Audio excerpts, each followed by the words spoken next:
ഞാൻ രഞ്ജിത്താണ്. എനിക്കെതിരെ എന്ന് വെച്ചാൽ വ്യക്തിപരമായി എന്നെ നിന്ദ്യമായ രീതിയിൽ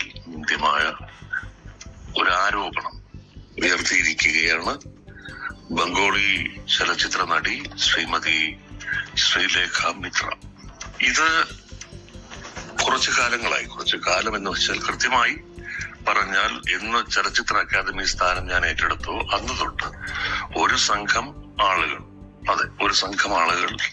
നടത്തിയ നാളുകളുടെ ശ്രമമാണ് ശ്രീലേഖ മിത്രയുടെ ആരോപണം എന്ന രൂപത്തിൽ പുറത്തേക്ക് വന്നത്. ഞാൻ ഒരു വ്യക്തി എന്ന നിലയിൽ എനിക്ക് ഏറ്റിട്ടുള്ള ഈ വലിയ ഡാമേജ് അത് എളുപ്പമാർന്നതല്ല, എങ്കിലും എനിക്കത് തെളിയിച്ചേ പറ്റുള്ളൂ. എനിക്കത് ഈ പൊതുസമൂഹത്തിന് ബോധ്യപ്പെടുത്തിയേ പറ്റുള്ളൂ. അത് നുണയായിരുന്നു, അതിലെ ഒരു ഭാഗം നുണയായിരുന്നു എന്നും ആ ഭാഗമാണ് അത് അവർ തന്നെ പരസ്പര വിരുദ്ധമായ പ്രസ്താവനകളാണ് നടത്തിയിട്ടുള്ളത്. അതിന്റെ വിശദാംശങ്ങളിലേക്ക് ഞാൻ കിടക്കുന്നില്ല.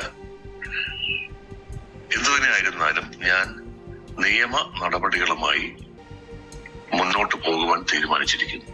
ഇതിന്റെ പിന്നിലെ സത്യം എന്താണ് എന്നുള്ളത് അറിഞ്ഞേ പറ്റുള്ളൂ ലോകം.